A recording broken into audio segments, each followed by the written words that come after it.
오늘 12월 첫째 주일입니다. 이제 2018년도 2달밖에 남지 않았습니다. 서로 옆 사람들과 함께 인사를 나누겠습니다. 남은 2달 최선을 다해 하나님께 영광을 돌립시다.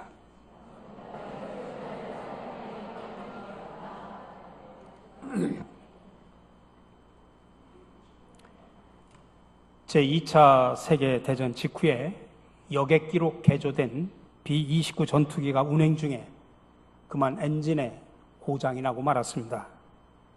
한운 수 없이 낙하산으로 비상 착륙을 시도하는데 손님들이 다 겁이나 뛰어내릴 생각을 안 합니다. 비행기는 곧 추락할 것 같은데 다들 주춤거리고 있다 보니까 안 되겠다 싶어서 기장이 그중에 제일 먼저 독일인을 불렀습니다. 그리고는 히틀러의 명령이요, 뛰어내리시오. 그러니까 하이 히틀러 하면서 뛰어내리더랍니다. 이번에는 일본 사람을 불러가지고 천황폐하의 명령이요, 뛰어내리시오. 그러니까 소우데스까 하면서 뛰어내리더랍니다. 프랑스 사람을 불러가지고 여보시오, 저 아래 낙하산 퍼지는 모습을 보십시오. 얼마나 멋있습니까? 당장 뛰어내리시오. 그러자 프랑스 사람은 두말 없이 뛰어내렸다고 합니다. 이제 미국 사람을 불렀습니다. 이미 이렇게 많은 사람들이 뛰어내렸으니 다수결의 원칙에 따라 얼른 뛰어내리시오. 그도 군말 없이 미국 사람도 뛰어내렸다고 합니다. 마지막까지 남았던 사람이 누굴까요? 한국 사람입니다. 그래서 기장이 한국 사람을 불러가지고 조용히 귀에다 대고 뭐라고 소곤소곤 이야기를 했답니다. 그러자 한국 사람이 정말이요? 그러면서 금방 뛰어내리더랍니다. 그럼 기장이 한국 사람에게 뭐라고 이야기를 했을까요? 뛰어내리는데 돈 안 받습니다. 공짜입니다. 그렇게 이야기하니까 뛰어내리더라는 이야기입니다. 아마 공짜를 좋아하는 한국 사람들의 심리를 빗대서 누군가 만들어낸 얘기일 겁니다. 한국 사람들이 얼마나 공짜를 좋아하는지, 공짜라면 똥도 가져간다는 말이 있습니다. 정말 공짜를 좋아하죠. 여러분, 공짜 싫어하는 사람이 어디 있습니까? 근데 문제는 우리들의 생각 속에 이 공짜 심리가 팽배하다 보니까 모든 것을 공짜로 얻으려고 하는데 문제가 있습니다. 그러다 보니까 사람들이 땀을 흘리지 않고 살려고 합니다. 대가를 지불하지 않으면서 얻으려고만 합니다. 노력하지 않고 편하게 살려고만 합니다. 그런 사람을 뭐라고 이야기합니까? 도둑놈. 그럼 심보를 도둑놈 심보라고 표현하죠. 그러나 여러분, 비전을 이루기 위해서는 항상 대가가 지불되어야 된다는 사실을 아셔야 됩니다. 거룩한 낭비가 필요합니다. 그래서 성경에서는 심은 대로 거둔다라고 하는 이야기를 끊임없이 하는 것입니다. 우리는 지금 3주째 시리즈 설교를 하고 있습니다. 아브라함이 세속적인 유혹을 극복한 3가지 사건을 이야기했습니다. 첫 번째로는 롯과의 분가 가정에서 가장으로서 그에게 주어진 우선 선택권을 포기했죠. 두 번째로는 소돔 왕이 빼앗은 그 전리품을 무상으로 가지라고 이야기할 때 그 재물을 거부를 했습니다. 세 번째 오늘 본문은 사라의 죽음을 계기로 가족 매장지로 막벨라 굴을 헷 족속에게, 히타이트 족속에게 매입했다는 이야기입니다. 각각의 사건은 아브라함이 어떻게 유혹을 극복했는가를 우리에게 보여주는데, 그것은 그가 지니고 있었던 하나님 중심의 신앙과 신앙적인 가치관 때문이었음을 말씀을 드렸습니다. 오늘은 그 마지막 시간으로 사라의 죽음을 계기로 가족 매장지로 막벨라굴을 헷 족속, 히타이트라고 표현합니다. 히타이트 족속에게 매입한 아브라함의 이야기가 오늘 본문의 이야기입니다. 아브라함은 부인이 127세에 죽음을 맞이해서 그 부인을, 죽은 부인을 매장할 가족 무덤이 필요했습니다. 근데 문제는 당시 아브라함의 신분이 어떤 땅도 소유할 수 없는 나그네 신분이었습니다. 그래서 그는 헤브론에 살고 있는 헷 족속에게 찾아가지고 나에게 내 부인을 매장할 매장지를, 그래서 가족 매장지를 매입할 수 있도록 특별 조치를 해달라고 선처를 요청했습니다. 그런 아브라함에게 헷 족속의 지도자들은 자신들의 매장지를 무상으로 사용하라고 제안을 합니다. 그럼에도 불구하고 아브라함은 자신의 명의로 땅을 내가 매입을 해가지고 매장지로 삼게 해달라, 내가 돈 주고 사게 해달라, 그렇게 입장을 굽히질 않습니다. 마침내 아브라함의 요청은 성문회의에서 허락이 되었고, 아브라함은 정가, 부르는 값 그대로 은 400세겔을 주고 막벨라 굴을 구입함으로써 사라를 비롯한 아브라함 가족의 매장지를 마련할 수 있게 되었습니다. 그것이 바로 23장의 이야기입니다. 자, 그렇다면 아브라함은 무상으로 자신들의 매장지를 사용하라고 하는 해적 속에 그 제안을 거부하면서 아무런 흥정도 하지 않은 채 높은 값의 정가를 지불하고 막벨라 그 굴을 매입한 이유가 뭘까요? 아마 막대한 돈을 주는 것은 사실 아브라함 입장에서는 막대한 재물의 손해입니다. 그럼에도 불구하고 땅 매입을 추진한 아브라함의 행동은 약속의 땅 가나안을 그와 그 자손에게 주시겠다고 하는 그 하나님의 약속을 바라보면서 그 미래의 비전을 위해서 지금 과감하게 투자를 한 것입니다. 거룩한 낭비를 한 것입니다. 그렇습니다. 미래의 그런 비전을 가슴에 품고 그에 대한 헌신과 거룩한 투자는 우리가 세속적인 유혹을 극복하는 가장 적극적인 방법입니다. 그것은 예수님께서 인간을 구원하고자 위대한 비전과 목적을 이루기 위해서 십자가에서 죽으시기도 하고, 또 사탄의 많은 유혹을 하나님의 말씀으로 물리치신 방법과 똑같습니다. 성경에 기록된 아브라함 생애의 마지막 사건이 바로 오늘 127세 세상을 떠난 사라의 매장지를 위해서 막벨라 굴을 구입한 것입니다. 사실 창세기 22장에 보면 아들 이삭을 위해서 모리아 산에서 번제로 하나님께 바친 일이 자녀 문제와 관련된 마지막 시험이었습니다. 그렇다고 하면 막벨라 굴 구입은 땅 문제와 관련해서 아브라함이 보여준 마지막 성숙한 모습이었습니다. 지금 가나안 땅에 들어와서 62년여 살았지만은 아브라함은 한 채의 땅도 소유하지를 못했습니다. 아니, 하나님이 그 가나안 땅을 너와 네 후손에게 주겠다고 약속을 했지만 현실적으로 아브라함은 아무런 땅도 소유하고 있지 못합니다. 왜 그러냐면 당시에 그의 신분이 땅을 소유할 수 있는 자격이 없었습니다. 나그네고 거류하는 자였기 때문입니다. 근데 그에게 매장지를 구입할, 땅을 구입할 기회가 왔습니다. 근데 아브라함은 그 기회를 놓치지 않고 가나안 땅에서 최초의 개인 소유지 땅을 마련했습니다. 하나님이 말한 약속받은 가나안 땅 전체에 비하면 극히 적은 한 부분에 불과했지만은 이 막벨라 굴 구입은 땅을 약속받은 아브라함이 보여준 최선의 모습이었습니다. 그런 점에서 막벨라 굴 구입 과정은 하나님께 대한 아브라함의 신실성, 성숙한 신앙의 모습을 잘 보여줍니다. 근데 사실 땅 매입 기회는 사랑하는 부인 사라의 죽음이라는 슬픈 일에서 비롯됐습니다. 사라는 아브라함과 평생 함께 살아온 인생의 반려자이고 동시에 하나님의 약속을 함께 소유한 신앙의 동반자였습니다. 근데 127세의 나이로 사라가 죽자 아브라함은 그녀의 죽음 앞에서 심히 슬퍼하며 애통했습니다. 그러나 그는 그 슬픔을 잠시 뒤로 하고 매장지를 마련한다는 명분을 앞세워서 막벨라 굴 구입에 나서게 됩니다. 여러 난관을 거쳐서 매장지 굴을 구입한 아브라함은 마침내 자신의 소유지를 사가지고 사라를 매장지에 매장을 하게 됩니다. 오늘 우리가 창세기 23장 전체를 읽었습니다만 거기에 보면 23장의 구조와 내용이 이렇습니다. 앞에 두 절은 사라의 죽음에 관련된 이야기를 설명하고 있습니다. 그리고 맨 마지막 뒤에 두 줄은 사라의 장례 절차를 어떻게 보냈는가라는 이야기입니다. 그리고 나머지 모든 16구절은 막벨라 굴 구입을 하는 그런 과정을 설명하는 내용입니다.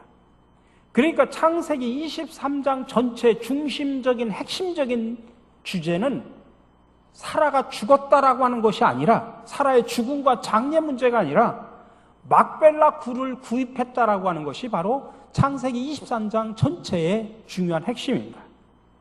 근데 이 막벨라 굴 구입 과정은 세 단계로 이루어집니다.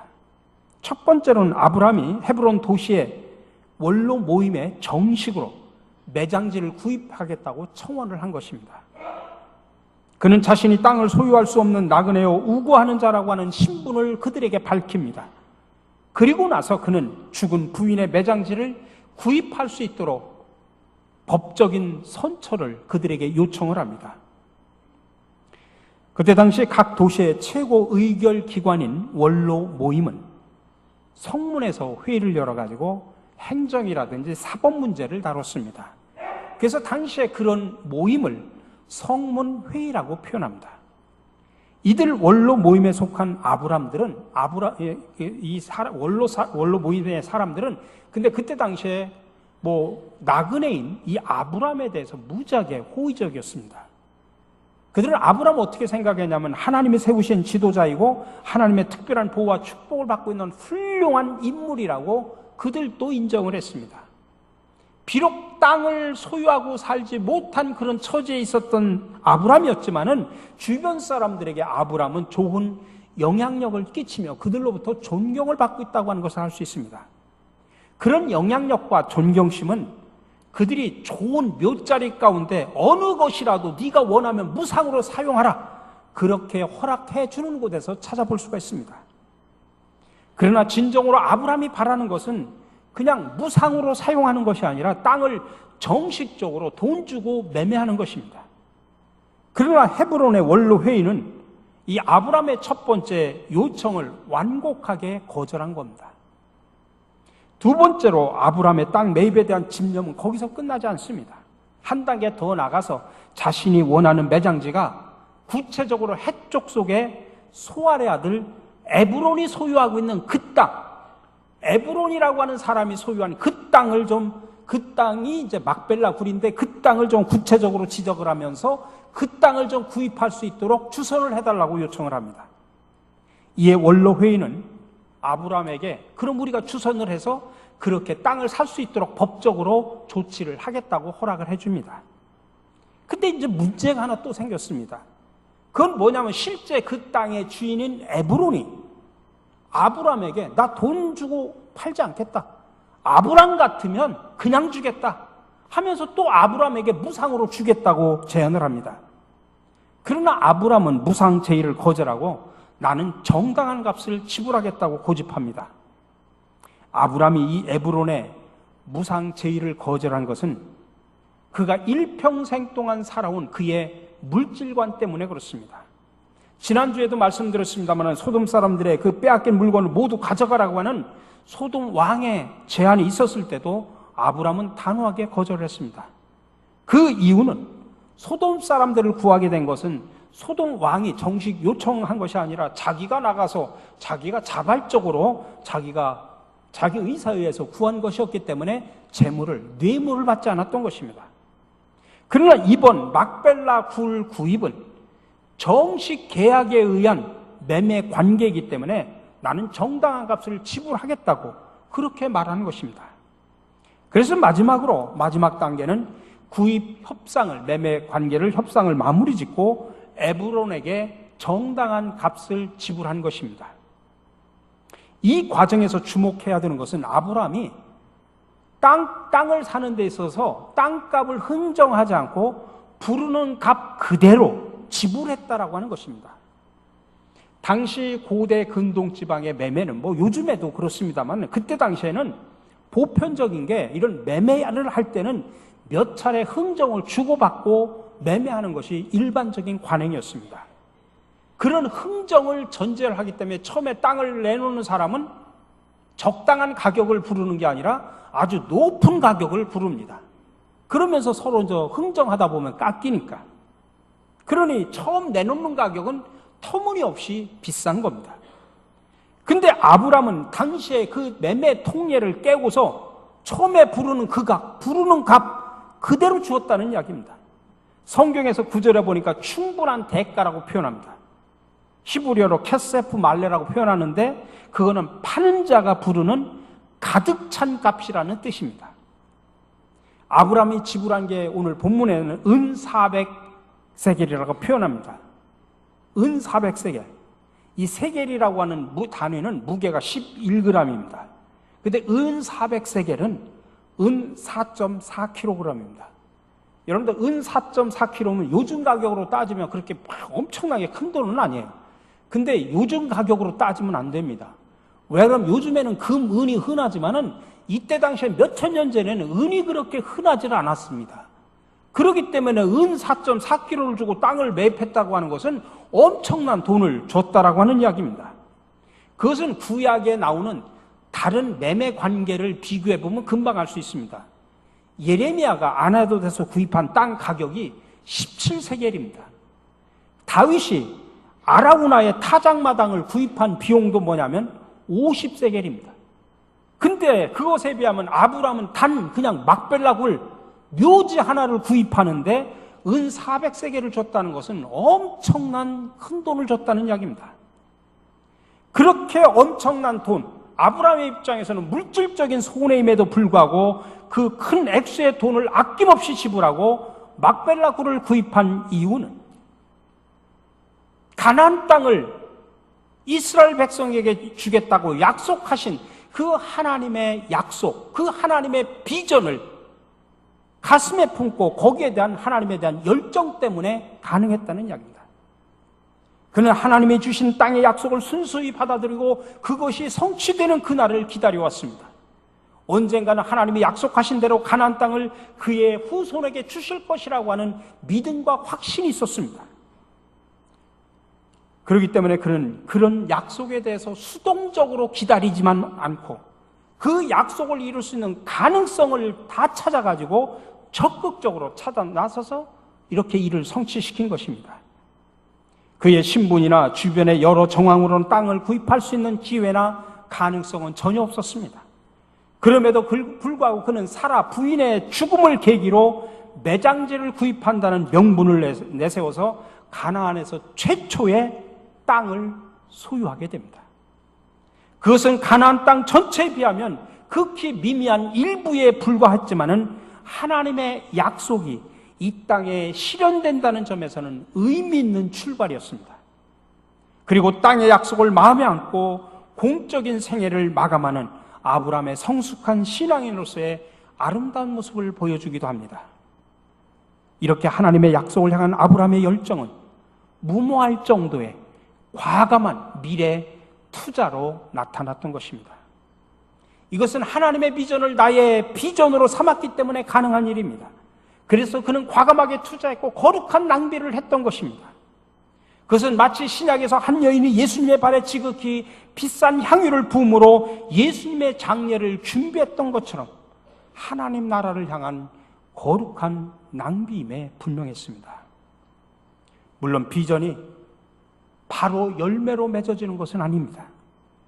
그럼에도 불구하고 그 비전을 가슴에 품고 기도하고 인내하고 과감하게 투자하다 하면서 살다 보면 세상의 다양한 유혹들을 물리칠 수 있게 되고 결국에는 귀한 열매를 맺게 되는 것입니다.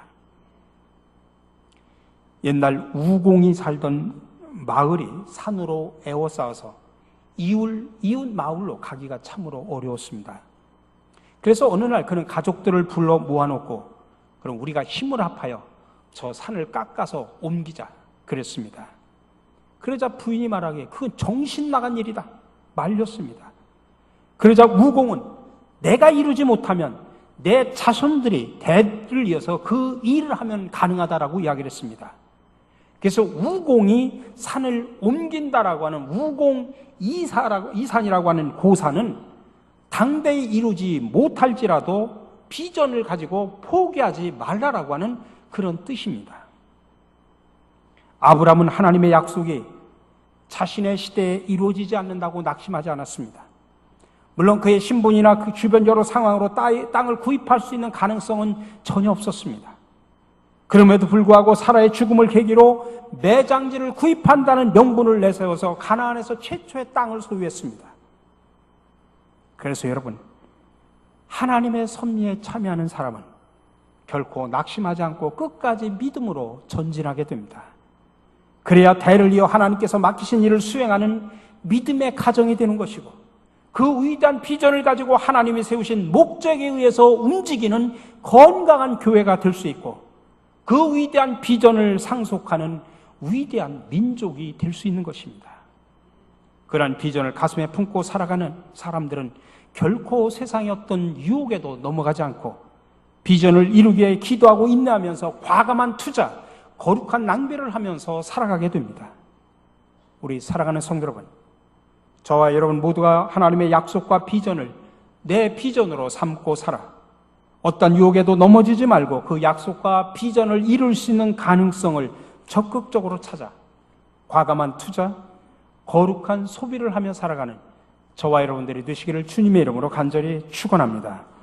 사랑의 주님, 오늘 우리도 아브라함의 비전을 향한 뜨거운 마음과 믿음, 그리고 열정을 닮아가게 하여 주시옵소서. 그리하여 하나님의 약속과 비전을 내 비전으로 삼고 살아 유혹을 물리치고 오히려 과감한 헌신과 투자를 하면서 살아가게 하여 주시옵소서. 우리를 이끄시어 하나님 나라의 비전을 공유하며 함께 걸어가기를 원하시는 예수 그리스도의 이름으로 기도드립니다. 아멘.